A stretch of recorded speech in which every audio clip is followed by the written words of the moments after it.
Madi menyatakan bahwa ini sebenarnya fenomena yang agak baru ya, bukan sesuatu yang sudah berlangsung di Indonesia sejak mungkin puluhan tahun.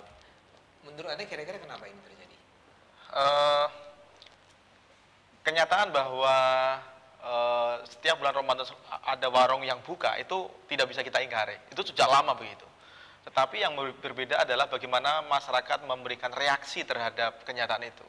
Nah, yang saya maksud fenomena baru itu adalah bahwa cara menyikapi ada warung yang buka bulan Ramadan dengan melakukan sweeping bahkan kekerasan itu sejak yang saya lihat ya baru sekitar awal tahun 2000 atau akhir tahun 90-an. Dan ini seiring dengan semakin menguatnya gerakan-gerakan keislaman dengan menggunakan simbol-simbol keislaman yang kemudian disebut sebagai gerakan fundamentalis atau apalah itu. Nah, dalam waktu yang lama misalnya organisasi yang tua seperti NU dan Muhammadiyah itu tidak pernah, meskipun dia punya organ-organ organ-organ kekerasan dalam tanda petik, tetapi organ-organ itu tetap tidak pernah digunakan untuk melakukan sweeping itu.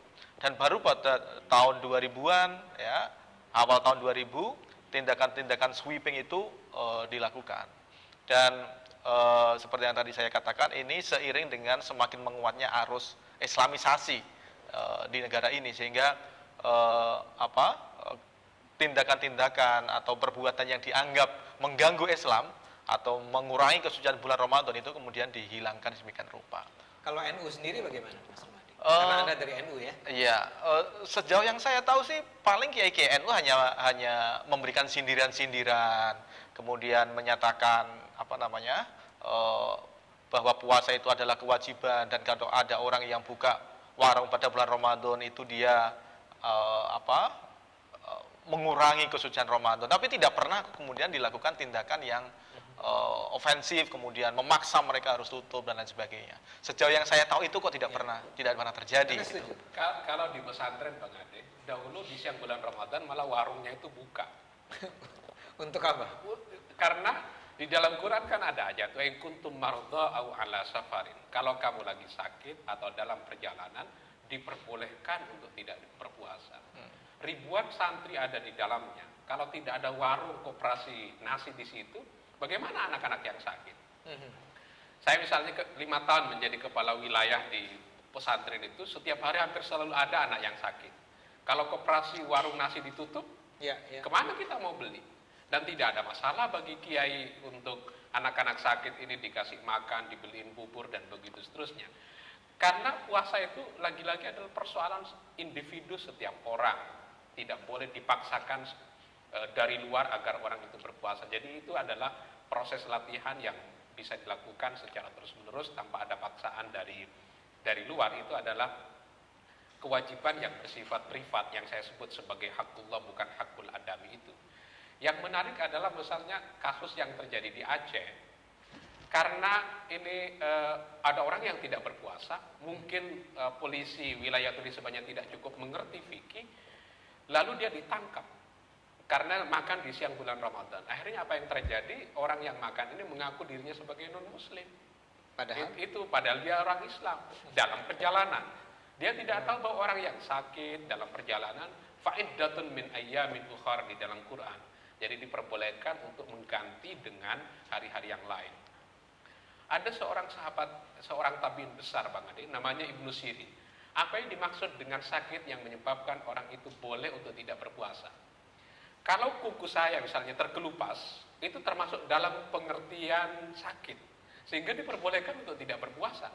Jadi betapa beragamnya pandangan fikih yang menyebabkan ini sakit, ini tidak sakit, yang menyebabkan dia boleh dan tidak boleh untuk berpuasa. Karena itu orang-orang yang mau melakukan tindakan sweeping, pertama-tama dia harus sah, punya legalitas, dan dari sudut fikih Islam yang melakukan tindakan sweeping itu harus orang yang adil, harus orang yang tidak fasik. Nah, apakah orang-orang yang melakukan tindakan sweeping itu sudah masuk ke dalam kategori orang yang adil, yang akhlaknya terpuji? Karena kata dia, kalau orang yang melakukan tindakan sweeping bukan orang yang akhlaknya baik, maka ini adalah dakwah yang negatif terhadap Islam sendiri. Mas Madi, ini terkait dengan penjelasan terakhir dari Mas Abdul Moksid, yaitu soal amar ma'ruf nahi mungkar.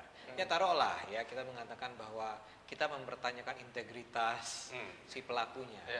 Tapi bukankah dalam ajaran Islam memang kalau Anda melihat ada sesuatu yang kemungkaran gitu ya di hadapan Anda, kemudian Anda selayaknya memang melakukan sesuatu. Apakah kalau tidak salah ya, itu paling bagus adalah dengan tangan atau dengan lisan dan dengan hati. Dan katanya yang selemah-lemah iman adalah kalau hanya dengan hati. Nah, dalam hal ini kita ingin melihat dari berempati nih ya. Seandainya kelompok-kelompok sweeping ini beranggapan bahwa saya melakukan ini dalam rangka mencegah kemungkaran terjadi di hadapan Anda, tidakkah itu bisa dibenarkan? Walaupun barangkali secara hukum salah ya. Ya, memang dalam Islam ada ajaran mengenai itu ya, bagaimana menghadapi kemungkaran dan melakukan amar ma'ruf nahi anil munkar. Tetapi prinsip yang harus dipegang adalah bahwa menahi mungkar, mencegah kemungkaran itu harus dilakukan dengan cara yang tidak mungkar. Harus dilakukan dengan cara-cara yang ma'ruf. Dari amar ma'ruf itu harus dilakukan dengan ma'ruf, nahi anil mungkar, mencegah orang dari kemungkaran itu harus dilakukan bi ghairil mungkar, dengan tanpa kemungkaran. Baik itu orang yang melarang kemungkaran itu dengan tangan, dengan lisan maupun dengan hati, itu prinsipnya harus dilakukan tanpa menimbulkan kemungkaran baru gitu. Dalam pandangan Anda ini kemungkaran yang lain? Menurut saya iya. Jadi mereka kan sebenarnya mengapa aksi sweeping itu dilakukan? Mereka kan ingin menghormati bulan Ramadan. Intinya kan itu. Mereka ingin semua orang menghormati bulan Ramadan. Oke, pada level itu nggak ada masalah.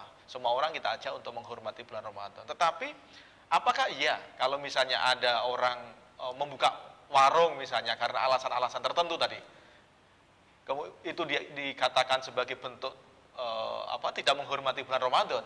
Belum tentu juga gitu. Apakah misalnya kalau ada orang yang tidak puasa karena alasan tertentu misalnya, atau ada orang makan karena dia non muslim dan kita nggak mau tahu bahwa non muslim pun harus misalnya kalau mau makan harus ngumpet-ngumpet dan lain sebagainya.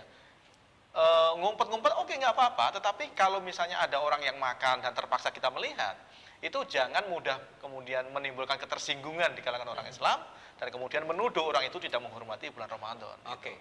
Nah, habis ini saya ingin bertanya pada Anda, kalau gitu apa yang dimungkinkan ya di dalam Islam. Tapi untuk itu kita harus jeda sebentar karena kita harus commercial break. Di pemirsa jangan